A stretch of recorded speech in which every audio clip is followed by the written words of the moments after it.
Hello and welcome back to my YouTube channel, where today we're taking a look at the new band President. So President are a band that mysteriously burst onto the scene with promotional material all over Instagram and other social medias, teasing this upcoming release with presidential themes, and it's kind of, from what I've read in interviews and stuff, supposed to be exploring how music culture is similar to political culture or something like that. I don't have the exact quotes, it was from a while ago. But yeah, it looks like the artist behind it, or the voice behind the mask, is Charlie Simpson of Busted and Fight Star fame. The drummer as well, I think I've seen the name Eddie Thrower put in the mix there for who the drummer is, which I feel like with the vocals you can kind of tell it is Charlie Simpson. They're very unique, very gravelly, and like extremely noticeable who it is. But they only started this year. They've already had one festival performance. They're selling out shows already now. They're on tour with other bands in Australia, I believe, and they've helped sell out certain shows there. But so far, we've only had 3 singles. We've had Rage is the most recent one, Fearless, and In the Name of the Father, which was the very first one.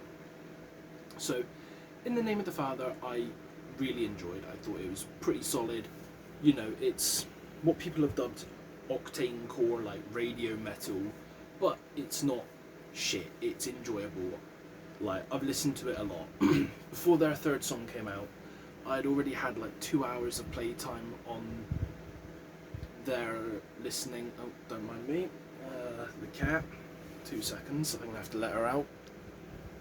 Anyway, as I was saying, before they'd even had 3 songs out, I'd already had like 2 hours of playtime listed in my Amazon Music monthly wrap-ups and stuff. And then they released Rage. Rage, on my first listen, I wasn't keen on it. It felt a bit all over the place, like with the, I don't know what you would call it. It wasn't like techno, it wasn't any house or EDM-y stuff, but it was like almost like this dance music mixed with the like rocky metal vocals at times, which really caught me off guard. But then the more I listen to it, the more it grows on me, and I've slowly each time I listen to it, I start liking it more and more, and it's slowly growing on me. It's taken longer for me to enjoy that song than it has taken for me to enjoy Fearless or In the Name of the Father.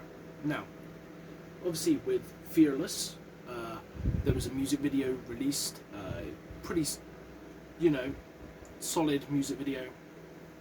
The band dancing around, the presidential figure sitting behind a desk looking at a TV which has the band playing on it, and then the figure behind the desk takes off his mask and it's not who you think it is.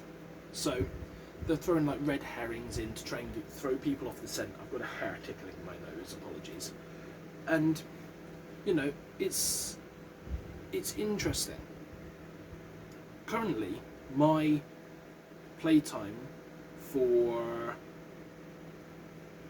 July 2025 alone, I have 120 minutes in listening to President.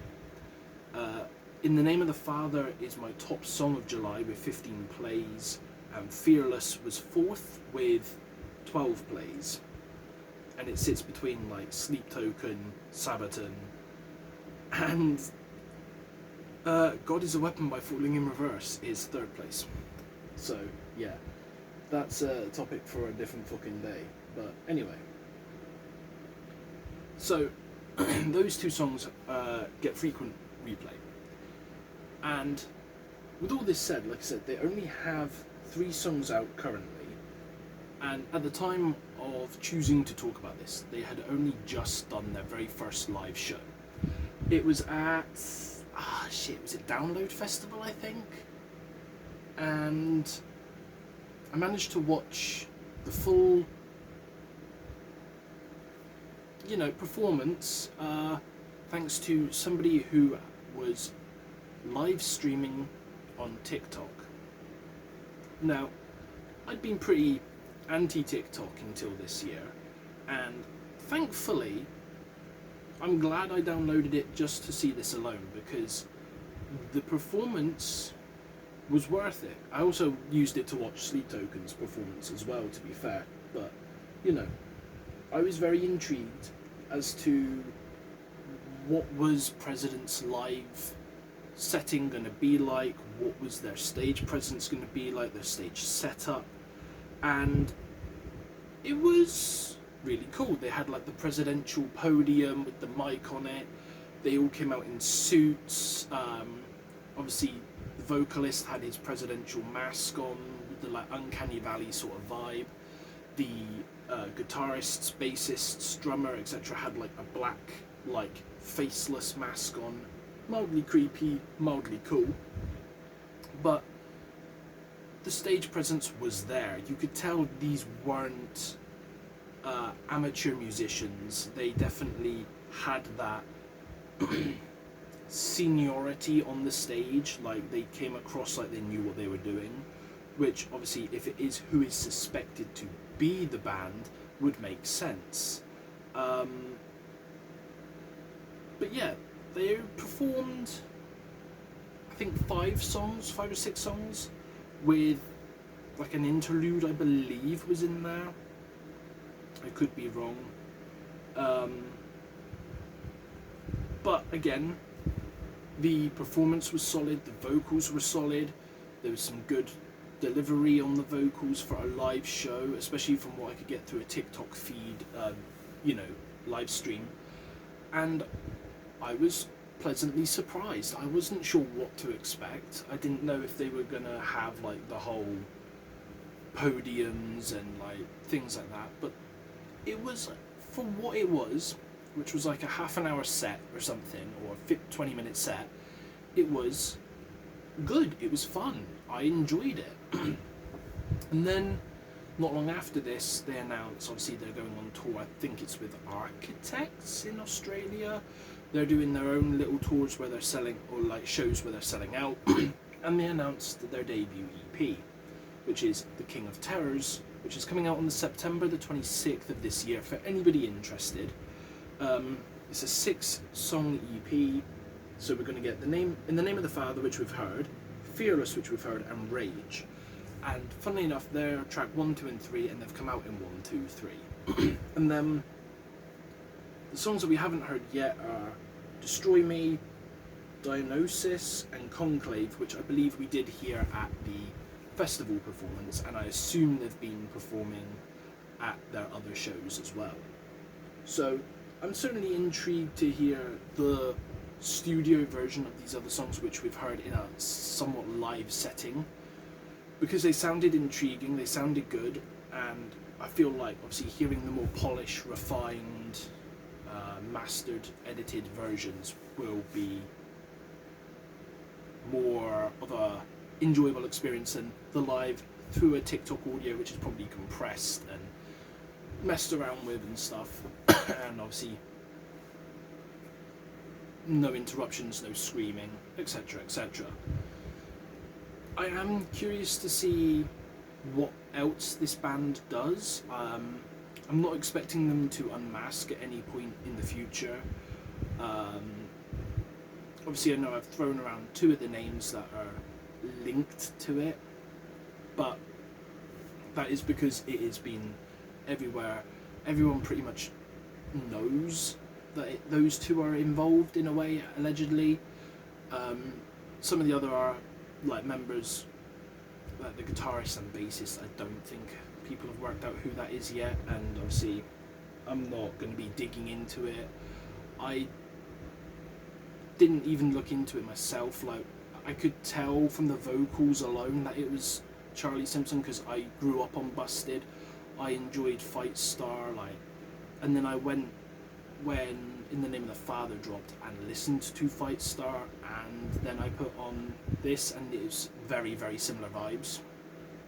But I would be intrigued to see a full album and stuff like this, just to see if they keep this like conceptualized sort of, because that's what it feels like. It feels like the King of Terrors is kind of like this concept piece, maybe, and I feel like we need the rest of the songs to get where it's going.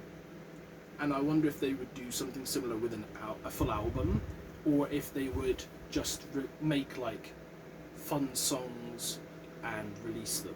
Because obviously, In the Name of the Father and Fearless had this like sort of like radio rock vibe, whereas Rage had almost more of like a dance rock vibe.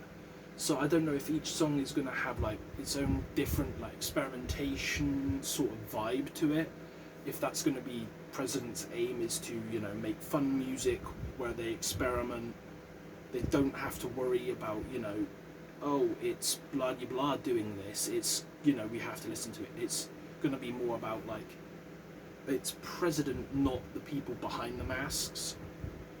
Sort of in a similar vein to early days Slipknot, I guess, like Sleep Token. Currently, like, it's about the band, not the people behind the masks, etc., etc. Which I know people did speculate heavily on President being tied into Sleep Token lore because they were using the term worship in one of their songs, and the promotional material was very similar to like how Sleep Token would say gather or worship and stuff like this. The President promotional material was saying similar things, and people were speculating that there might be ties and links or shared members, but as of now, none of that seems to be true, seems to be the case. That all seems to be speculation and conjecture. So yeah, I don't think there's a tie-in. I think it just was maybe potentially they've seen how much success Sleep Token have had with the anonymity and the anonymity, obviously, to some extent lacking thereof, and like the way that they go about their promotion and the releasing and stuff like that, and somebody just tried to kind of copy that tried and tested formula where it seems to have worked. Like, it does help that the music is enjoyable in and of itself. I know some people don't like it because it sounds too generic or it sounds too phoned in, but you know, not everything has to be balls to the wall, fucking heavy as shit, fast paced gutturals going 10 to a dozen. Some people do like that all the time. I am a I like that. Like, my walls wouldn't show it with some of the bands on here, but you know, I like me some fucking constant, like, just heavy, fast shit. But it is nice every now and then to have a band like President where it's a bit more relaxed metal to fall back onto when you're not wanting to have something, you know, like blast beats going constantly, fucking shredding riffs and just like gurgling deep guttural vocals. Like, there's nothing wrong with it, and I love it, and I do like to have a mixture in my listening sort of catalogue anyway, so you know, I'm fine with it, and I'm looking forward to, as I've said, seeing what more they do, seeing what more they come out with. As they grow, are they going to do a Sleep Token, a Ghost, and have changing styles of masks? Are they going to make them more creepy? Are they going to make them more Uncanny Valley? Are they going to add like more facial expressions to the masks? Are the drummers and guitarists going to get alternate variants? Are they going to get facial expressions? Like, I'm very curious how it's going to grow, how it's going to evolve. Will it evolve? Will it change up? Is it going to be just like an evolution in music each time, or is it going to be the entire band growing as an entity? There's a lot to look forward to in the future of President. Love them or hate them currently, I think they are going to be one to watch, even though they are, from what we think and know, fairly seasoned veterans of the music industry. But yeah, let me know what your thoughts are. Have you heard the 3 singles so far? Did you see the performance? Have you actually managed to see them live?